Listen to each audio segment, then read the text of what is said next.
How difficult do you think it was for Simone to make that decision to withdraw from the Olympic competition events? How difficult do you think that was for her? I'm sure it was an unbelievably difficult decision initially because she's thinking about her fans, she's thinking about her family members, she's thinking about maybe all the people that sacrificed, but then she put that one person first that she should put first, herself, and she recognized she couldn't move forward going through the mental block that she was going through without jeopardizing her mental and physical health. I love the fact that this 24-year-old is still attuned to what's going on her inside. When I was a gymnast back in the 90s, you know, we had an inner voice, but we really didn't hear it much. It was muted, and we were told by those in the outside what we should do with our lives, what we should do with our competition, usually from our coaches or from the federation.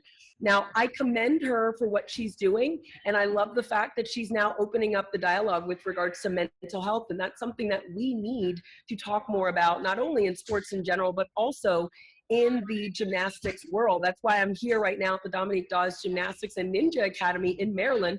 I opened this gym because it's all about creating a healthier culture for young girls and young boys, and that will allow them to hear their inner voice like Simone was able to hear and do what's best for them. How proud are you of athletes like Simone and Michael Phelps and Naomi Osaka for coming out and really addressing mental health, not only in sports, but in life in general? Those athletes are truly courageous, and they are such trailblazers because a lot of us back in the 90s, we didn't have the courage to speak our mind and speak our truth.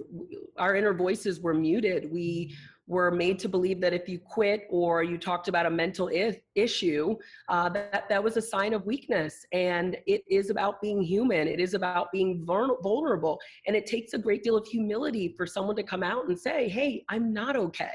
You know, I need to get help, or I need to take a step back, or I need to just say no.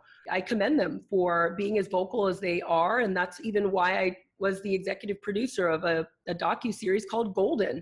This was done with LeBron James, and it was all about following the 5 Olympic hopeful gymnasts on their road to Tokyo. I wanted to be a part of that because it was all about showing the transparency of the journey. Everyone remembers Olympians where we have the smile on our face and we're saying the right answers, we're speaking in sound bites. However, behind the scenes, there's a toll that it takes on these athletes mentally, emotionally, physically, socially, that really leaves a lifelong impact on their lives. Tell us about the Dominique Dawes Gymnastic and Ninja Academy. Tell us all about it. This academy really happened from the news in 2016 with Larry Nassar. He was my Olympic team doctor. I knew him for nearly 10 years of my childhood. I was at 2 different Olympic Games with him in 1996 and the 2000 Olympic Games in Sydney, Australia. And as I just wrote recently in my op-ed in the Washington Post, I talked about how he was very much a friend to all of us athletes. He witnessed the tough times that we were going through, and he took advantage of a number of young girls' vulnerability. I always had a wall up because I didn't want to, allow people to get too close to me. So I didn't fall into his web. However, that is what planted the seed of the Dominique Dawes Gymnastics and Ninja Academy. I never thought at 44 years old, married, a mom of 4 kids, that this would be the road that God has called me to be down, along with my husband.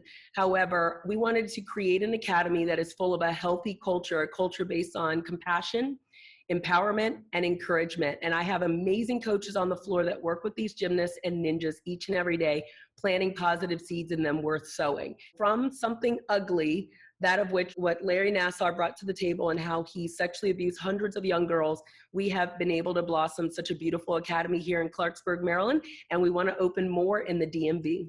That is so awesome. I'm so happy that you are doing it. It's such an important thing that you are doing for these young girls out there, just to help build their esteem, build the confidence. And it's such an amazing thing that you guys do. Jason, the thing is, it's all about building happy and healthy kids. It's not about getting champions on top of the podium, but it's more importantly champions in life. There you go. Can't be said any better than that. Huh? So now, in closing now, how are you and your family? Do you have a set of twins? Is that true? I do. I have 3.5-year-old twins, a 5-year-old daughter, and a 7-year-old daughter. So 3 girls total, and my little son falls in the twin group. any of them maybe thinking about going into gymnastics? Oh, they're all so talented, and I hate to say that. I don't want to be that parent that lives vicariously through my children because that's half the problem. But they are in the gymnastics gym or they're in the ninja gym. They're having fun. You are the best, Dominique. Seriously. Thank you so much for doing what you're doing, and best of luck on the academy. Thank you so much for your time. I appreciate it. Hi, I'm Dominique Dawes, 3-time Olympic gymnast and Olympic gold medalist, and I'm in the hot zone.